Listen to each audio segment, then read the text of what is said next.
So hello people, this is your channel CTV and in this video we are going to solve some more questions in merger and acquisition. See, हम जो है अब miscellaneous topics करेंगे. Miscellaneous topics in the sense कि अब छोटी मोटी बहुत सारे क्वेश्चंस आएंगे, अलग अलग टॉपिक से क्वेश्चन आएंगे, एक जैसे क्वेश्चन नहीं रहेंगे. तो बिना किसी देर के अब हम जो है उसको स्टार्ट करते हैं. तो अगर आपको पता होगा कि ये पर्टिकुलर नोट्स है, ये पर्टिकुलर क्वेश्चन बुक है, ये पर्टिकुलर नोट्स है, हम ट्राई करते हैं कि नोट्स में वो सारी चीज़ें इंकॉर्पोरेट कर ले जो हमने क्वेश्चन में समझी है. और मैक्सिमम चीज़ें नोट्स में रहती ही है, बट सिंस क्वेश्चन करते करते हमको कुछ नई चीज़ पता चलती है तो हम उसको नोट्स में इनकॉर्पोरेट करते हैं. राइट, चलो स्टार्ट करते हैं बिना किसी देरी के. पहला है, two companies bull and bear limited recently merge हुई है और merger initiative taken by bull ने लिया to achieve a lower risk profile for the combined firm. ठीक है, in spite of the fact कि दोनों कंपनीज जो है डिफरेंट इंडस्ट्री को बिलोंग करती है, पर जो सिनर्जी बेनिफिट है 7 करोड़ का है. ठीक है, further both companies are equity financed and other details are as follows कि इनकी मार्केट वैल्यू है 1000 करोड़. बुल की, बियर की कितनी है 500. बुल बियर को एक्वायर कर रहा है. ठीक है, और बुल का बीटा 1.5 है. ठीक है, बीटा क्या है 1.5, बियर का 0.6. सिनर्जी कितनी है 700. मतलब कि दोनों की मार्केट वैल्यू प्लस 700 ये कंबाइन हो जाएगा कायदे से देखा जाए. ठीक है, तो 1500 प्लस 700 हो गया 2200. चलो, एक्सपेक्टेड मार्केट रिटर्न, जो मार्केट रिटर्न है, ठीक है, रिटर्न मार्केट रिटर्न है वो है हमारा 13% और risk free rate of return है 8%. ठीक है, और share of merge company, since आप एक्वायर कर रहे हो, जो मर्ज कंपनी के शेयर जो है वो 2:1 में डिस्ट्रीब्यूट होंगे. Right, market that is market capitalization before merger. मतलब वही बात होगी कि डिस्ट्रीब्यूट इन द रेशियो 2:1. देखो लिखा हुआ है share of merge company distribute होंगे in the ratio 2:1. Merge company के शेयर, देखो ये एक्सचेंज रेशियो नहीं है. Share of merge company have been distributed in the ratio 2:1. Merge company के शेयर्स 2:1 में डिस्ट्रीब्यूट होंगे. ये नहीं बोला है कि बुल कंपनी शेयर देगा 2:1 की बेसिस पे. ठीक है, समझो उसको. तो 2/3 1/3. तो बुल के पास 2/3 रहेंगे, बियर के पास 1/3 रहेंगे. अब कैलकुलेट रिटर्न ऑन शेयर्स. ठीक है, बोथ कंपनीज बिफोर मर्जर और आफ्टर मर्जर. अब देखो, आपको बीटा दे के रखा है, आपको RM दे के रखा है, आपको RF दे के रखा है. तो कायदे से आप के ही निकाल लो बुल का और बियर का, इसका के ही निकाल लो. जब आपने के ही निकाला तो के 15.5% और 11% है. बीटा हमको पता है, मार्केट वैल्यू हमको पता है, और जो शेयर है, जो डिस्ट्रीब्यूशन ऑफ शेयर है वो 2/3 1/3 ये हमको पता है. ठीक है, अब देखते हैं. तो देखो ये बोल रहे हैं calculate the return on shares. अब रिटर्न ऑन शेयर्स बोला है तो हमने तो के ही निकाल लिया ना, 15.5% 11% हमने तो निकाल लिया.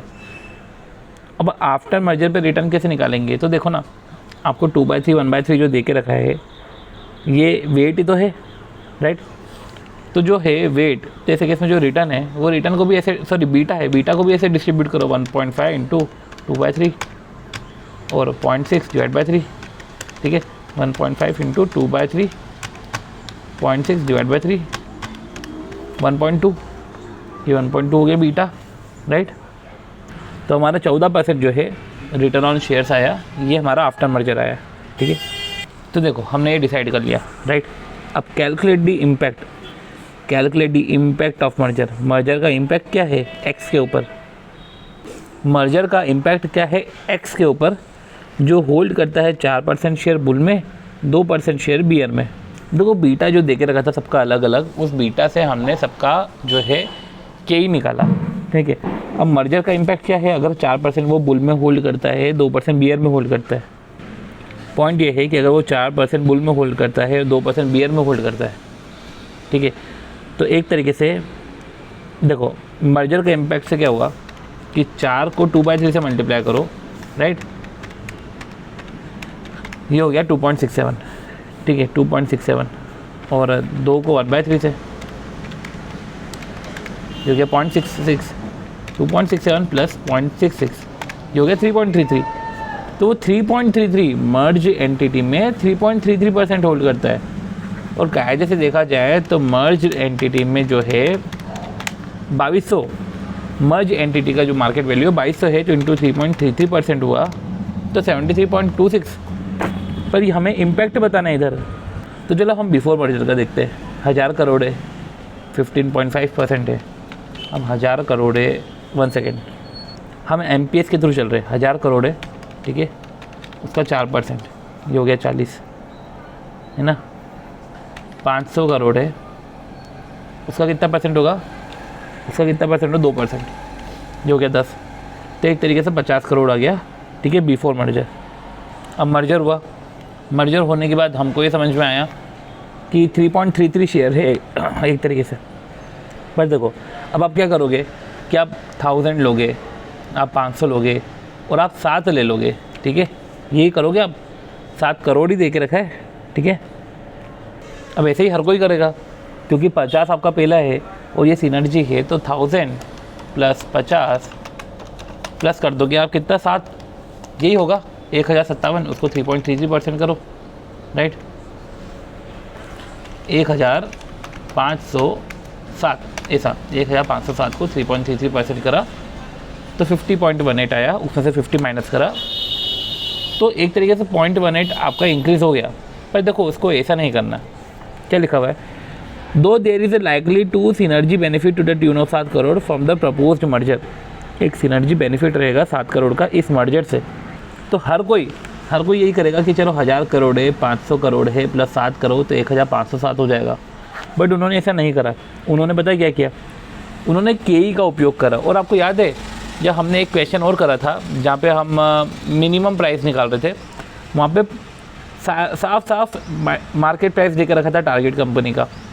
अब मार्केट प्राइस टारगेट कंपनी का, टारगेट कंपनी कम से कम इतना तो मांगेगी कि उसकी जो मार्केट प्राइस है कम से कम आप उसको उतना दे दो। और यूजुअली यही आंसर होता है कि टारगेट कंपनी का मार्केट प्राइस ही उसका मिनिमम प्राइस होता है।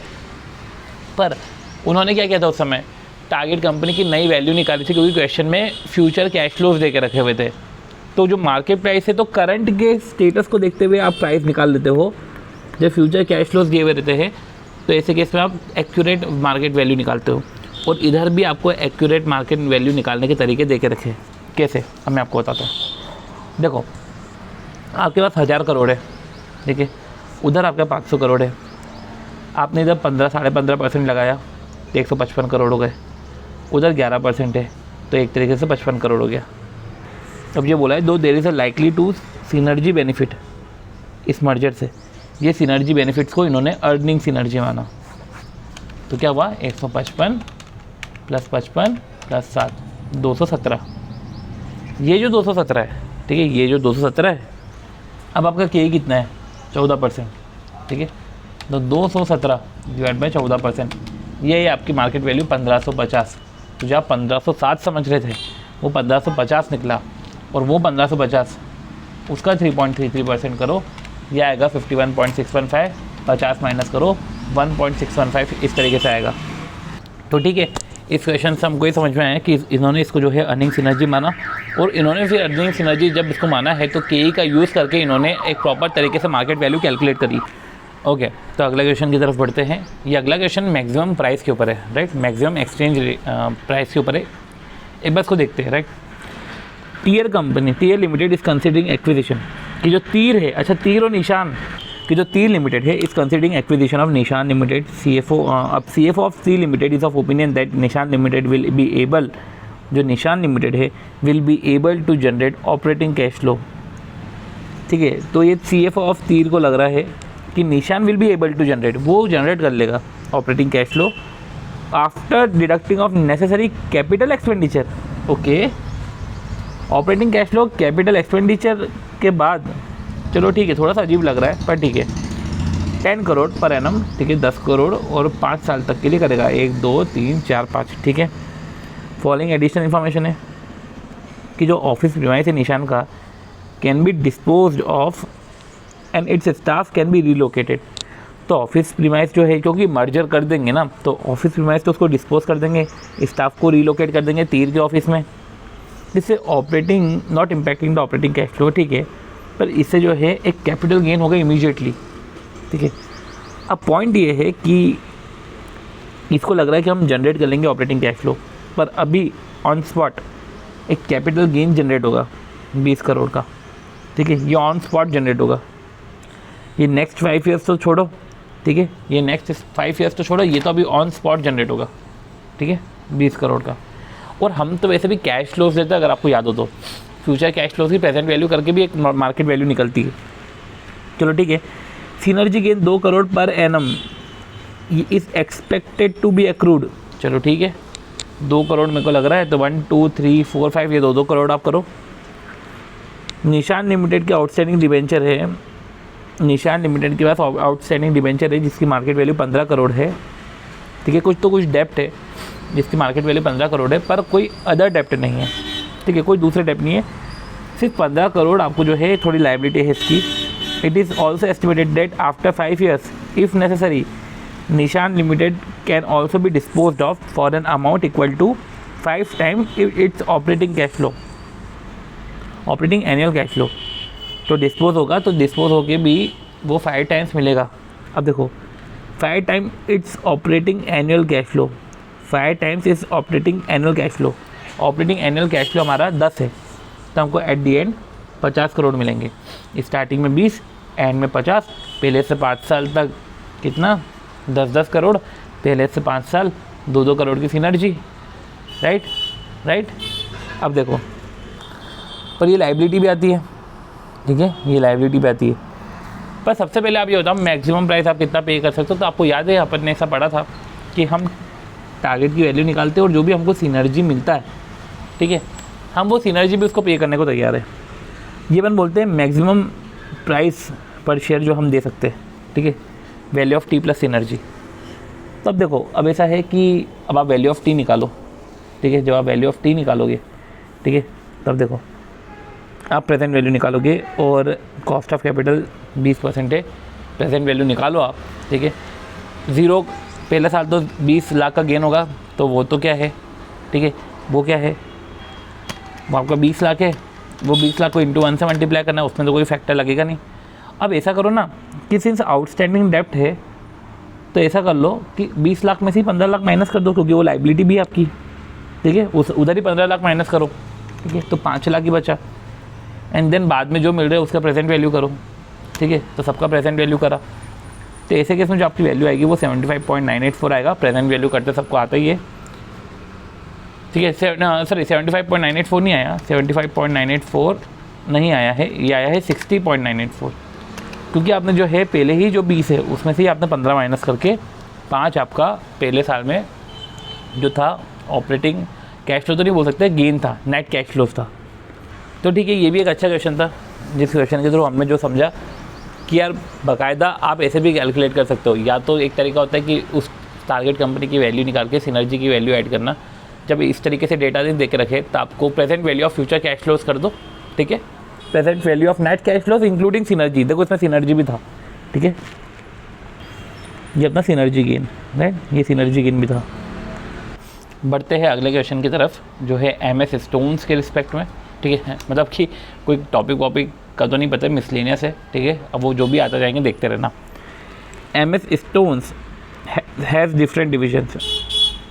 थोड़ा सा मेरे को सर्दी हो रहा है, ठीक है, कफ हो रहा है, तो मैं प्रॉपर तरीके से बोल नहीं पाऊँगा, बट टॉलरेट करना, देख लेना, ठीक है, थोड़ी बहुत भी अगर आवाज़ आ रही हो तो एक बार कोऑपरेट कर लेना। MS stones has different divisions, ठीक है, डिफरेंट डिविजन्स है of home interior product, different divisions है of home interior product, and recently due to economic slowdown MD of the company expressed it desire to divestiture, okay, divestiture, right. तो उसके different division थे, एक home interior product के different division है, economic slowdown हुआ तो डाइवेस्टिचर करने की सोची। तो डाइवेस्टिचर किसको करना है, जैसे डीमर्जर टाइप का, it's ceramic tile business. The relevant financial details ऐसी है कि प्री टैक्स कैश फ्लो, कुछ कैश फ्लो थे नेक्स्ट ईयर के, वो है 200 करोड़, बुक वैल्यू देख रखी लाइबिलिटी की 780, in order to increase its share in ceramic tile market, वो अपना share in order to increase its share, ठीक है, in ceramic tile market, Tripti tiles limited shows its interest, अच्छा, तो एक दूसरी कंपनी थी उससे अपना इंटरेस्ट शो करा कि ऐसा करते ना, इस यूनिट को एक्वायर कर लेते हैं, उसको 950 करोड़ हम ऑफर कर रहे हैं, ठीक है। चलो द अदर डेटा ऐसा है कि टैक्स रेट 30% है, ग्रोथ देखो ये प्री टैक्स है, ये याद रखना है, और ग्रोथ 4% है, और ये नेक्स्ट का दे के रखा है। देखो जब नेक्स्ट ईयर का दे के रखा है तो अलग से ग्रोथ मत ऐड करना, ठीक है। जब नेक्स्ट ईयर का दे के रखा है तो अलग से ग्रोथ मत ऐड करना, ठीक है। और डिस्काउंट रेट ये दे के रखा है टाइल बिजनेस का, तो समझो ना, जब 200 करोड़ है नेक्स्ट ईयर का, तो 200 डिवाइड बाई के माइनस जी करो, ठीक है। के कितना है 12 माइनस चाहे 8%, 200 डिवाइड बाई 8% करो तो 2500, 1 सेकेंड 200, ओके 200 तो प्री टैक्स है, 200 का 70% करो डिवाइड बाई 12% करो तो 1166 आ रहा है। पर ये तो 950 करोड़ दे के इसको रेडी कर रहे हैं, तो आपको क्या लग रहा है, देना चाहिए? और समझो ये भी कि 200 का 70% करा हमने 140, के माइनस जी करा 8% आया डिवाइड बाई 8% तो 1750 आया, राइट। वापस बोलता हूँ, 200 का 70% किया 140, ठीक है, डिवाइड बाई 8% तो 1750 आया। अब इसमें से लाइबिलिटी भी माइनस करो तो आया आपका 970, राइट, ठीक है। तो एक बुक वैल्यू ऑफ लाइबिलिटी तो हमको मिल गया। If market value of liability 40 crore more than book value, okay, तो market value 40 crore more than book value है, तो और 40 माइनस करो तो 930 आएगा। वो 950 ऑफर कर रहा है तो ठीक है, तृप्ति टाइल अगर 950 ऑफर कर रहा है, नेट एसेट तो 930 ही है, तो ठीक है, डाइवर्सिटीचर कर लो आप, ठीक है। एक एमएस के एंगल से देखूं तो आप डाइवर्सिटीचर तो कर लो। तो आप समझे कि हमको market value of liability minus करना है अगर लाइबिलिटी की मार्केट वैल्यू दे के रखे तो, अदरवाइज जो है हम बुक वैल्यू माइनस करेंगे। अगला क्वेश्चन हमारा आता है, बहुत ही इंपॉर्टेंट क्वेश्चन है, बहुत ही इंपॉर्टेंट क्वेश्चन है। ये जो है पर्सनल कंप्यूटर, राइट, किसका है? पर्सनल कंप्यूटर डिवीज़न का। क्या बोल रहे हैं कि पर्सनल कंप्यूटर डिवीज़न जो डिस्ट्रेस लिमिटेड का है, देखो डिस्ट्रेस लिमिटेड का एक डिवीज़न है, तो personal computer division of distress limited a computer hardware, ये कंप्यूटर ये कंप्यूटर हार्डवेयर मैन्युफैक्चरिंग कंपनी है, ठीक है। तो डिस्ट्रेस लिमिटेड एक हार्डवेयर मैन्युफैक्चरिंग कंपनी है, इसका एक पर्सनल कंप्यूटर डिवीज़न है। Has started facing financial difficulty last 2-3 years है। Management of the division headed by mister Smith, इसमें जो स्मिथ है ना, is interested in a buy out on 1 April 2013। However to make this buy out successful there is an urgent need of substantial fund. तो एक personal computer division है, उसने financial difficulty face करी, तो मैनेजमेंट जो इस डिवीजन का है is interested in a buy out. However इस बाय आउट को सक्सेसफुल करने के लिए urgent need to attract substantial fund की ज़रूरत है, और ये जो है वेंचर कैपिटलिस्ट से पैसा चाहिए रहेगा, ठीक है, इनको बाय करने के लिए वेंचर कैपिटल से जो है पैसा चाहिए रहेगा टू बाय, ठीक है। तो देखो venture capitalist a European venture capitalist Vencap has shown its interest to finance the propose buy out, कि चलो ठीक है मैं फाइनेंस करता हूँ, ठीक है, to propose buy out. Distress limited is interested to sell the division for 180 crore. अब देखो ये 180 करोड़ में आपको डिवीजन बेच रहा है, ठीक है, and mister Smith of the opinion that additional amount 85 crore चाहिए to make the division viable. क्या तुम तो 180 में बेच रहे हो, पर मेरे को लग रहा है कि यार 85 कर लो तो हो जाएगा सही साइड काम, और हमारा जो है 265 में बिक जाएगा, राइट। अब देखो ये कुछ फाइनेंसिंग पैटर्न है कि एक मैनेजमेंट है, उसका 60 करोड़ रहेंगे, वेनकैप के शेयर डिबेंचर लोन, ठीक है, 22.5 160 ऐसा रहेगा, ठीक है, और ये 265 इस तरीके से होगा, ठीक है। तो एक डिवीज़न को वाइबल करने के लिए 180 नहीं जो है 265 चाहिए रहेगा। The warrant can be exercise any time after 4 years for 10 equity share. तो जो वारंट है आप एक्सरसाइज कर सकते हो कब? आफ्टर 4 ईयर फॉर एवरी 10, ठीक है। तो देखो 10 मतलब कि भाई equity share of ₹10 is 22.5 crore है, तो 2.25 करोड़ को हम, ठीक है, वारंट, ठीक है, तो 2.25 करोड़ हमारे 25 करोड़ हमारे वारंट हो गए, उसको 120 में आप एक्सरसाइज कर सकते हो, राइट। तो देखो मैं अभी तक क्या बोल रहा था, मैं आपको फटाफट वापस से बता देता हूँ कि एक डिस्ट्रेस लिमिटेड का ही पर्सनल कंप्यूटर डिवीज़न था, फाइनेंशियल डिफ़िकल्टी फेस कर रहा है। मैनेजमेंट ने सोचा बाय आउट करते हैं। इस बाय आउट को सक्सेसफुल बनाने के लिए सब्सटेंशियल फंड चाहिए। एक वेंचर कैपिटलिस्ट सोच रहा है कि मैं इसको बाय आउट कर लेता हूँ। जो डिस्ट्रेस लिमिटेड है वो इंटरेस्टेड है कि 180 में बेच दें, पर मिस्टर स्मिथ बोल रहे हैं कि एडिशनल में 85 करोड़ और लगेंगे और कुछ फाइनेंसिंग पैटर्न्स है।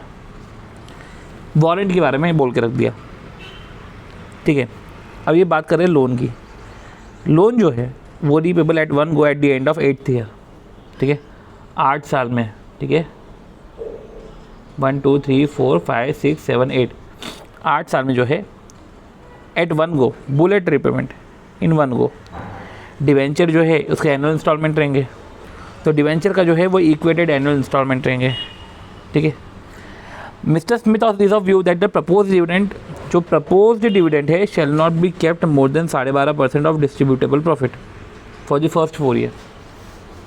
देखो एक तरीके से आपको ना बना दो 1 साल से लेके 8 साल तक के डेटा को लिख लो एक तरीके से कि 8वें साल में लोन का रीपेमेंट होगा, ठीक है। वारंट जो है 5वें साल से 8वें साल में ही आप एक्सरसाइज कर सकते हो, ये आ गया। फिर एक आ गया कि EAI इक्वेटेड एनुअल इंस्टॉलमेंट तो साल भर ही देगा। फिर बोल दिया कि प्रपोज डिविडेंड जो है मतलब ले दे के 12.5%, कि जो प्रपोज डिविडेंड है वो 12.5% से ज़्यादा नहीं ऑफ डिस्ट्रीब्यूटेबल प्रॉफिट, तो shall not be kept more than 12.5% of distributable profit of first 4 year. तो ये प्रपोज डिविडेंड जो है ये 12.5% मैक्सिमम। फोरकास्ट TBIT आपको दे के रखा है पहले 4 साल का, 8 साल का नहीं दे के रखा है, 4 साल का दे के रखा है। टैक्स रेट आपको 35 दे के रखा है, ठीक है। And it is expected that it will remain unchanged for at least 5-6 years in the order to attract venture capital. Mister Smith stated that book value, फिर उन्होंने और बातें करके रखी कि जो बुक वैल्यू ऑफ इक्विटी है वो भी इंक्रीज़ होगी 20% ड्यूरिंग द अबव 4 years। ये इंक्रीज़ होगा, इक्विटी भी जो है इंक्रीज़ होगा 20% से, ठीक है, ड्यूरिंग द अबव 4 year। देखो 20% जो है हर साल नहीं, during the above 4 years। Although venture capitalist VenCap has shown interest in investment but are doubtful about the projection of growth in the value as per projection of Mr. Smith। तो further देखो venture capital ने अपना interest दिखाया पर doubtful है about the growth projection जो mister Smith हमको बता रहे हैं। तो वेंचर कैपिटल ने बोला कि जो वारंट है, वो जो वारंट है जो आप 10 में मुझे एक वारंट दे रहे हो, demanded eight warrant should be convertible in 18 share instead of 10। वो जो बोल रहे हैं ना, अच्छा वो वारंट बोल रहे हैं एक वारंट 10 इक्विटी शेयर में कन्वर्ट होगा। 1 सेकेंड, वो बोल रहा है कि मैं वारंट में वापस इसको ठीक कर रहा हूँ, ये 10 शेयर पे एक वारंट ऐसा नहीं है, वारंट है। वारंट जो है ये डिबेंचर के साथ अटैच वारंट आपको दिए हुए थे। ये वारंट जो है वो 10 नहीं 18 से करो, ठीक है, 18 से करो।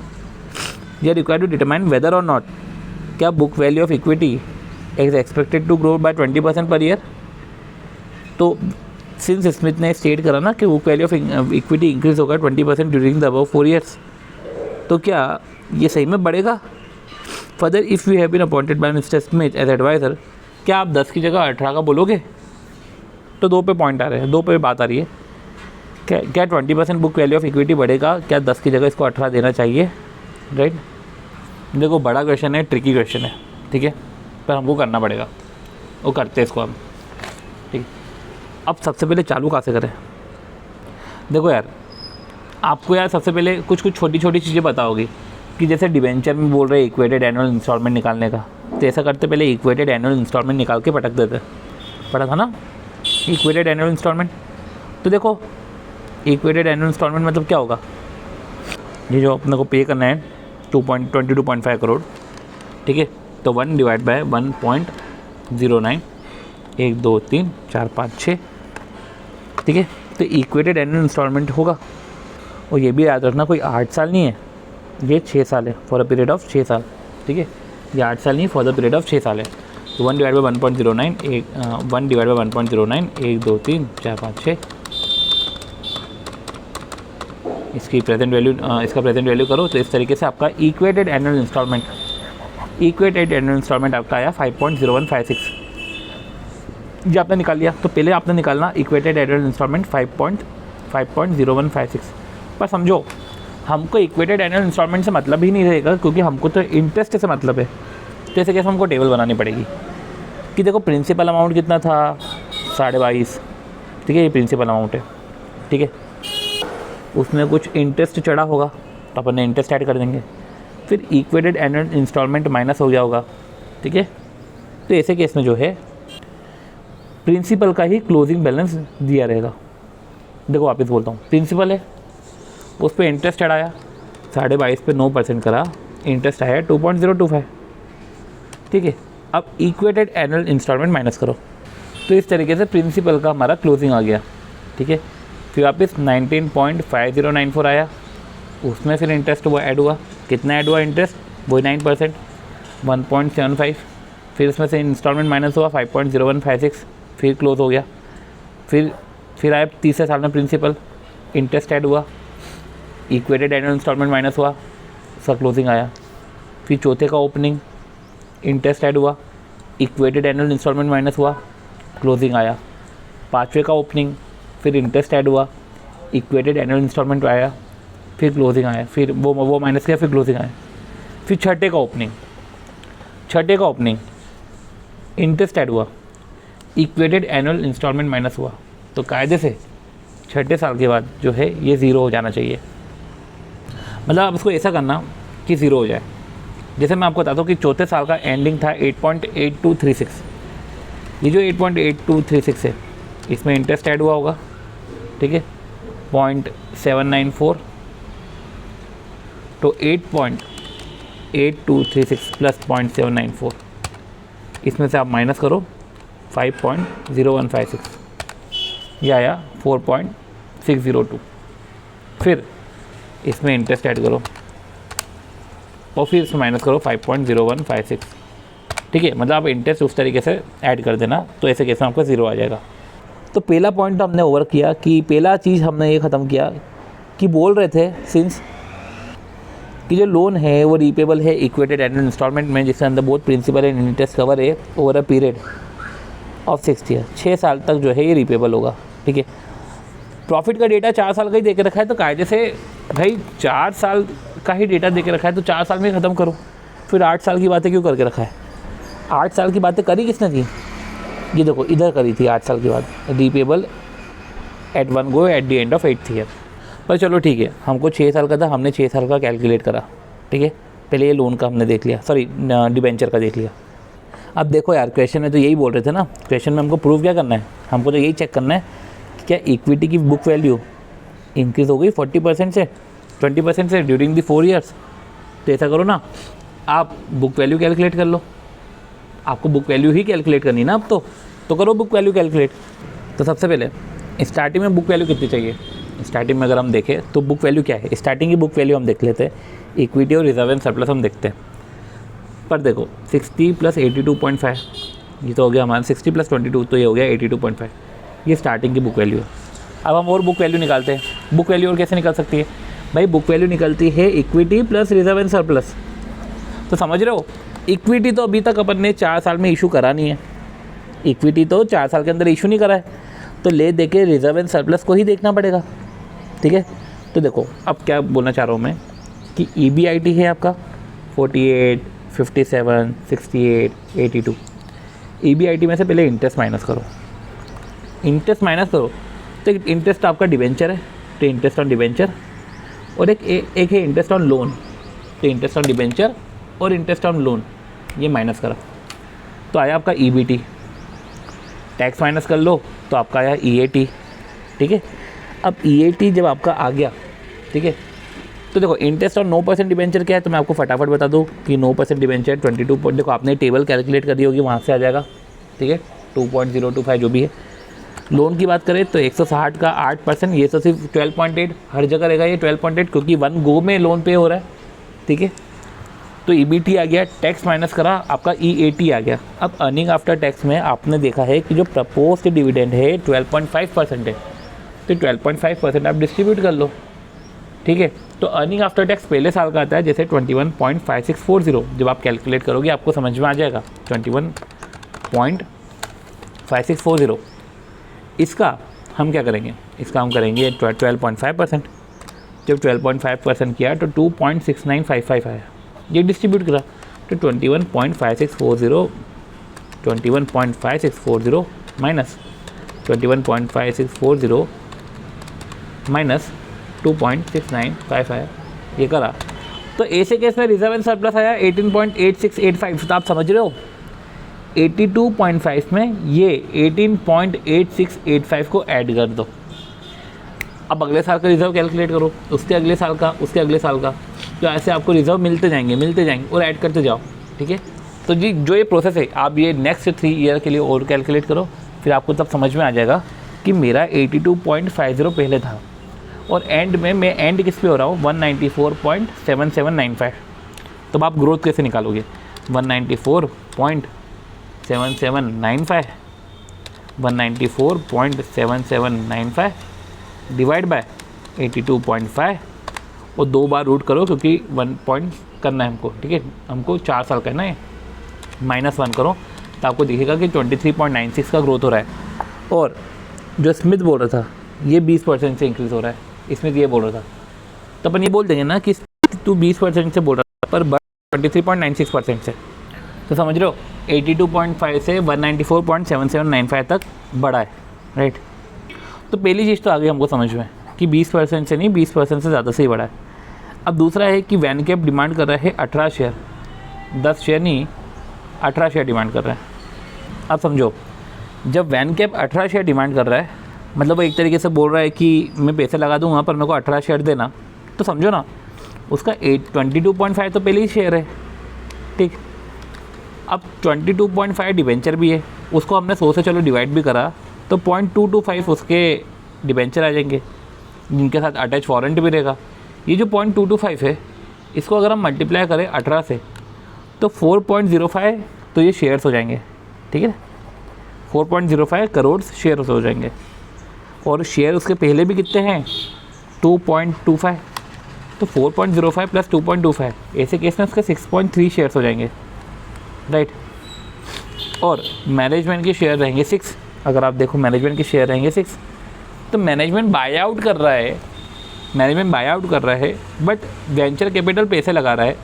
तो देखो यार अगर वेंचर कैपिटल को 18 शेयर देने लग गए तो ऐसे केस में तो स्टेक पूरा उसके पास आ जाएगा, होल्डिंग पूरी उसके पास आ जाएगी। वेंचर कैपिटल का जो है 6.3 शेयर्स हो जाएंगे तो होल्डिंग उधर चली जाएगी। तो आपको ओनरशिप लूज़ नहीं करनी है, अगर ऐसा कर दिया तो आप ओनरशिप लूज़ कर दोगे। तो ऐसे केस में देखा जाए तो एक मैनेजमेंट कितना शेयर मैक्सिमम वेंचर को दे सकता है, मैनेजमेंट कितना शेयर मैक्सिमम दे सकता है। तो मैनेजमेंट की जैसे कि 6 लाख शेयर्स है, ठीक है, 6 लाख शेयर्स 6 करोड़, तो चाहेगा कि 5.99 करोड़, मतलब कि 6 करोड़ से 1 शेयर कम, मतलब कि चलो मान लो अपन 6 करोड़ शेयर ही वो मैक्सिमम वेंचर कैपिटल को दे सकता है, उससे ज़्यादा तो नहीं दे पाएगा, नहीं तो उसकी होल्डिंग हो जाएगी। तो वेंचर कैपिटल के पास पहले शेयर कितने हैं 2.25, तो 6 माइनस 2.25, देखो ये तो एडिशनल में बता रहा हूँ। तो 3.75 करोड़ जो है मैक्सिमम वोट दे सकता है, ठीक है, 3.75 करोड़ मैक्सिमम वोट दे सकता है। डिबेंचर कितने हैं 0.225 के, तो डिवाइड बाय 0.225 करो तो 16.66 शेयर्स वो ज़्यादा से ज़्यादा दे सकता है, तब जाके वेंचर कैपिटल की होल्डिंग 50% होगी। तो इस मैक्सिमम इतना, ठीक है, तब जाके 50% होगी, हम ज़्यादा नहीं दे सकते, अदरवाइज़ जो है वो लूज़ कर जाएंगे, स्टेक लूज़ कर जाएंगे। तो इस तरीके से जो है हमने पर्सनल कंप्यूटर डिवीजन का एक अच्छा क्वेश्चन हमने ओवर किया, राइट। मतलब आप एक तरीके से ये मानो कि जो ऊपर का पूरा डेटा दे के रखा था वो तो किसी काम का ही नहीं है, डेटा तो एक्चुअली में यहाँ से चालू हुआ, काम काज तो यहीं से चालू हुआ। अब एक आखिरी क्वेश्चन, वो क्वेश्चन हम कर लेते हैं, देन इसके बाद हम जो है 2 टाइप के क्वेश्चन करेंगे। एक तो होता है फाइनेंशियल रिस्ट्रक्चरिंग और एक होता है गियर्ड और अनगियर्ड बीटा, ठीक है। तो एक जो कैपिटल स्ट्रक्चर डिसीजन की क्वेश्चन हम कर लेते हैं, राइट। एक आखिरी क्वेश्चन। चलो अगला क्वेश्चन क्या है, TS लिमिटेड का। तो देखो फॉलोइंग इन्फॉर्मेशन अवेलेबल है ऑफ मैसेज TS लिमिटेड, क्या है, EBIT है, फिर EBT है, पैट है, नंबर ऑफ शेयर है, EPS है, मार्केट प्राइस है, PE है। ये तो बहुत ही यार इजी है, ये सारे पॉइंट हम देखते हैं। चलो TS लिमिटेड, देखो इंपॉर्टेंट क्या आया कि देखो अर्निंग पर शेयर तो आपने निकाल लिया, अर्निंग पर शेयर को नंबर ऑफ़ शेयर से मल्टीप्लाई कर दोगे 40 लाख, ठीक है, नंबर ऑफ़ शेयर से मल्टीप्लाई करोगे तो एक तरीके से टोटल अर्निंग कितनी, 40 इंटू 7.5, ये आपका 300 लाख। तो 300 लाख की अर्निंग है, पर अनडिस्ट्रीब्यूटेड रिजर्व भी है, तो अनडिस्ट्रीब्यूटेड रिजर्व तो ये 8 करोड़ है, ठीक, तो ये गुल्लक भी है, ठीक है, हैज़ एन अनडिस्ट्रीब्यूटेड रिजर्व, ये 8 crore, and the company require 3 crore for the purpose of expansion, उसको 3 करोड़ और चाहिए एक्सपेंशन के लिए, which is expected to earn, ठीक है, for the purpose of expansion which is expected to earn the same rate of return on capital employed as present, और जो return on capital employed है ना वो सेम ही रहेगा जो अभी है, ठीक है, एक्सपेंशन में भी सेम ही रहेगा। तो पहले ये बताओ कि अभी तो हमने जो है इन्होंने क्या बोला कि return same rate of return on capital employed रहेगा जैसा कि अभी प्रेजेंट में है, तो प्रेजेंट में कैपिटल एम्प्लॉयड का रिटर्न कितना है एक बार हम देख लेते हैं। अब देखो पॉइंट ये है कि कैपिटल एम्प्लॉयड बोला है, शेयर्स नहीं बोला, तो कैपिटल एम्प्लॉयड में equity share, preference share, debenture सब आ जाते हैं, ठीक है, इसलिए फिर ऐसे केस में जो है हम रिटर्न में भी EBIT लेंगे, तो EBIT अपन कैपिटल एम्प्लॉयड, EBIT कितना है 5, कैपिटल एम्प्लॉयड कितना है, कैपिटल एम्प्लॉयड में अगर हम देखें तो देखो डेप्ट है तो दिख रहा है, वो डेप्ट आप निकाल लोगे 10, चलो number of outstanding share ₹10 each, पर ये नंबर नहीं है, ठीक है, ये नंबर नहीं है, ये होंगे हमने 40 लाख, ओके नंबर बोल के रखा है और 40 लाख देख रखा है, ये नंबर से होंगे, तो एक तरीके से 4 करोड़, तो 10 करोड़ ये हो गया, 4 करोड़ ये हो गया, और 8 करोड़ के तो अनडिस्ट्रीब्यूटेड रिजर्व है, तो कैपिटल एम्प्लॉयड में तो ये भी आता है, ठीक है, तो रिजर्व एंड सरप्लस भी आता है, तो ये 22 हो गया, और अगर देखो 5/22 तो अभी जो है 22.73% है। तो कैपिटल एम्प्लॉयड कितना हुआ, सबसे पहले देखो, पहले तो आपने निकाल लिया 22.73, ठीक है, इससे हमको ये समझ में आ गया कि कैपिटल एम्प्लॉयड कितना है, ये है 4, 10 और फिर जो है 4 करोड़, 10 करोड़ और 8, 22 करोड़ हो गया, ठीक है। EBIT कितना है, EBIT हमारा 5 है। अब सेकेंड, हाउएवर इफ़ द डेब्ट टू कैपिटल एम्प्लॉयड रेशियो, अब क्या बोल रहे हैं, हाउएवर अगर डेब्ट टू कैपिटल एम्प्लॉयड रेशियो, डेब्ट टू कैपिटल एम्प्लॉयड, डेब्ट divide by capital employed is higher than 35%, तो अभी कितना है, अभी आप देखो कैपिटल एम्प्लॉयड हमारा टोटल, वो टोटल है 22 करोड़ और डेब्ट है 10 डिवाइड बाय 22 करोगे तो ऐसे केस में 45.45% आएगा, राइट। तो ये बोल रहे हैं कि इफ़ डेब्ट to capital employed ratio is higher than 35%, if higher than 35%, तो ये तो है ही ना हायर देन, अगर आप 10 डिवाइड बाय 22 करोगे तो हायर देन ही है, ठीक है। The PE ratio, then PE ratio is expected to decline to 8 times, since ये 35% से हायर है तो PE रेशियो जो है वो 8 टाइम्स है।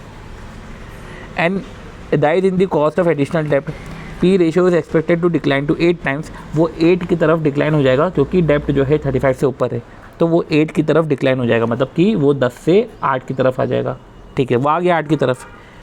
And rise in the cost of additional डेप्ट, और जब तुम एडिशनल डेप्ट लेने जाओगे ना तो तुमको ना 14% पे मिलेगा, जो अभी तुम 10% पे कर रहे हो ना तो तुमको 14% पे मिलेगा। ये क्यों हो रहा है, ये इसलिए हो रहा है क्योंकि तुमने 35% से एक तो बढ़ा दिया तुम्हारा डेप्ट, तो बढ़ा हुआ डेप्ट है वो हमको यहाँ से साफ साफ दिख रहा है, तो इससे क्या हुआ कि तुम्हारा जो PE था वो कम हो गया, तो तुम्हारे मार्केट प्राइस में इम्पैक्ट आ जाएगा, ऊपर से तुम लोन भी लेने जाओगे तो 14% के भाव पे मिलेगा। अब given this data which of the following option company would prefer, अब ये सब देखते हुए कंपनी क्या ऑप्शन प्रेफर कर रही है। If the required amount is raise through डेप्ट, रिक्वायर्ड अमाउंट कितना है 3, अगर 3 करोड़ ये डेप्ट से रेस कर रही है, ठीक है, रिक्वायर्ड तो 3 ही है ना, तो ठीक है 10 से डेप्ट से रेस करी तो वो 35 से ऊपर हो जाएगा। तो ऐसे केस में जो तुम्हारा EBIT है 5 करोड़, ठीक है, फिर तुम्हारा जो डेप्ट है, डेप्ट तो एक तो है 10 करोड़ जिस पे 1 करोड़ का इंटरेस्ट है, दूसरा है ये हो गया 10 करोड़ पे 10%, फिर एक हो गया डिबेंचर जो है 3 करोड़, उस पर 14% का इंटरेस्ट है, तो 3 करोड़ पे 14% है तो 0.42, ठीक है 42 lakhs, तो 0.42 करोड़। चलो ठीक है, ये हो गया हमारा, ठीक है। अब ये सर केस में आ गया तुम्हारा, तो 5 - 1 - 0.42, ये आया 3.58। अब ये 3.58 में से टैक्स माइनस करो 25%, ठीक है, इसमें टैक्स माइनस करो 25%। तो देखो ये जो हम कैलकुलेट कर रहे हैं, ये जो हम कैलकुलेट कर रहे हैं, ये कब कैलकुलेट कर रहे हैं, जब रिक्वायर्ड अमाउंट जो है हमने डेप्ट से रेस करा, जब ज़रूरत की चीज़ हमने जो है डेप्ट से रेस करी और 35% से ऊपर डेप्ट था, तो पी रेशियो 8 टाइम्स हो जाएगा, एडिशनल डेप्ट की कॉस्ट 14% हो जाएगी, वो तो ठीक है। पर हमने क्या किया कि जब डेप्ट हम एडिशनल अमाउंट डेप्ट से रेस कर रहे हैं, तो हमने EBIT को सिर्फ 5 करोड़ ही रखा, EBIT को 5 करोड़ ही रखा, तो ये गलत करा। जब EBIT को आपने 5 करोड़ ही रखा, वो गलत किया, क्योंकि जब आपने रिटर्न ऑन कैपिटल एम्प्लॉयड निकाला था, तो रिटर्न ऑन कैपिटल एम्प्लॉयड में आपने 5 करोड़ डिवाइड बाय 22 किया था, तो 5 डिवाइड बाय 22 ये आया आपका 22.72%। ये जो ROCE है 22.72%, ये जो ROCE है 22.72%, ये 22.73% में बोलूँ, ये कैपिटल एम्प्लॉयड पे कैलकुलेट होगा, ठीक है। अब सिर्फ 3 करोड़ आप डेप्ट और बढ़ा रहे हो, ठीक है, तो ये 22 की जगह हो जाएगा 25, तो 25 पे 22.73% कैलकुलेट हो गया, तो 5.6825 आएगा ना। और देखो, देखा जाए तो क्वेश्चन में भी दे के रखा है, earn the same rate of return, same rate of return बोला है ना, कि ये सेम रेट ऑफ रिटर्न ही हम अर्न करेंगे, ठीक है। तो 22 पॉइंट जो भी है आपका निकला था 22.73, ये आप कैलकुलेट करो तो 5.6825, ठीक है। अब 5.6825 अगर आप देखो डेप्ट से भी उठाओगे या इक्विटी डेप्ट से जो से भी उठाओगे, कैपिटल एम्प्लॉयड तो 3 से बढ़ेगा ही बढ़ेगा ना, तो दोनों में 5.6825 तो आएगा। चलो अब डेप्ट से उठाया, मतलब कि भाई 1 करोड़ तो ये हो गया, 0.42 ये हो गया, तो 5.6825 में से माइनस 1.42 करो तो 4.2625 आया, उसमें से टैक्स माइनस करो 25%, तो 3.1969 आया। अब जो 3.1969 है ये आफ्टर टैक्स है, ये आफ्टर टैक्स है, ठीक है। Divide by number of share करो जो है 40 लाख, तो आप क्या आ जाएगा आपका EPS, इसको PE से मल्टीप्लाई करो, पर PE आप क्या लोगे, PE 8 लोगे, और इस तरीके से 63.92 आएगा। दूसरा केस, जब आपने जो है रिक्वायर्ड अमाउंट जो 3 लाख है इक्विटी से रेस करा और नए शेयर को 25 के भाव पे विल बी इशूड एट 25, पर जो भी है आपने इक्विटी से रेस करा और नए शेयर जो है इशूड एट ₹25, तो आपको 3 करोड़ चाहिए थे, ठीक है, 3 करोड़ चाहिए थे, और आपने जो है 25 से रेस करा, 25 रुपये के भाव से, ठीक है। तो आपके नंबर ऑफ़ शेयर कितने हुए, नंबर ऑफ़ शेयर हुए आपके 12 लाख, ठीक है। तो पहले नंबर ऑफ़ शेयर कितने थे, 40 लाख, 12 ये हो गए 52 लाख, ठीक है, ये हो गया 52 लाख, तो 52 लाख आपके शेयर हो गए। रही बात है EBIT, इसमें से इंटरेस्ट माइनस करोगे तो इंटरेस्ट सिर्फ 1 करोड़ ही माइनस होगा, वो 0.42 नहीं होगा, क्योंकि आपने एडिशनल डेप्ट से उठाया ही नहीं ना, आपने एडिशनल जो है वो इक्विटी से उठाया है, तो 1 करोड़ माइनस हुआ, तो 4.6825 आया, उसमें से टैक्स माइनस हुआ तो 3.5119 आया, ठीक है। ये टैक्स माइनस करके फिर divide by number of share करोगे, और नंबर ऑफ़ शेयर से जब आप डिवाइड कर रहे हो तो 40 लाख, ठीक है। और जो है एडिशनल शेयर कितने होंगे, एडिशनल शेयर होंगे 3 crore divide by 3 crore divide by 25, ठीक है, तो 12 लाख आया, तो 52 लाख से डिवाइड करोगे, 52 लाख से डिवाइड करके आपका EPS आ जाएगा 6.75, और 6.75 आ जाएगा, उसको हम पी रेशियो से मल्टीप्लाई करके हमारा 54 न्यू शेयर प्राइस आ जाएगा। अब पॉइंट ये आता है कि क्या हमने जब 3 लाख इक्विटी से रेस करा, ठीक है, हमारे 3 लाख इक्विटी से रेस किया, तो हमारा कैपिटल एम्प्लॉयड तो 25 हो गया, और हमारे जो है डिवेंचर वो जो है वो है 10, तो 10 डिवाइड बाय 25, 10 डिवाइड बाय 25 फिर भी 40% होता है, तो वो भी 40% होता है, मतलब 35% के ऊपर ही चीज़ें जा रही थी, इसलिए फिर 35% से जब ऊपर ही जा रहा है, डेप्ट लो या इक्विटी लो, ठीक है, दोनों केस में, तो आपका EBIT तो ठीक है, इंटरेस्ट तो ठीक है, इंटरेस्ट में तो कोई दिक्कत नहीं है, एडिशनल डेप्ट तो आप लोगे नहीं जब मैं शेयर से कैलकुलेट कर रहा हूँ, फिर आपका जो है इस तरीके से टैक्स माइनस करके EAT आ जाएगा। बट हाँ, नंबर ऑफ़ शेयर का आप ध्यान रखना, वो मार्केट प्राइस 25 है, तो नंबर ऑफ़ शेयर आपका चेंज हो जाता है, 40 लाख की जगह वो 52 लाख हो जाएगा, तो EPS आ जाएगा। तो EPS 63.92 है, अगर आप वैसे इशू करो, शेयर्स इशू करो तो 54 हो जाएगा, मतलब कि अगर आपने रेस करा अमाउंट शेयर के थ्रू तो 54 हो जाएगा, तो जब आप सॉल्यूशन देखोगे तो आपको समझ में आएगा, ठीक है। जिसमें भी आपका MPS ज़्यादा है वो MPS प्रेफर करो। सो होप सो कि आपको ये वीडियो अच्छा लगा होगा। इसमें अपन ने बहुत सारे क्वेश्चन करे हैं, और अगर वीडियो अच्छा लगे तो please do like the video, share the video and subscribe to the channel CATV। इस वीडियो में हमने बहुत सारे मिसलेनियस क्वेश्चन करे, अराउंड हमने 7 क्वेश्चन करे हैं, 6-7 क्वेश्चन करे हैं, और सारे क्वेश्चन अच्छे थे, ठीक है। मिलते हैं नेक्स्ट वीडियो में, जहाँ पे हम जो है financial restructuring and then geared and beta के रिस्पेक्ट में बात करेंगे, ठीक है। बाय।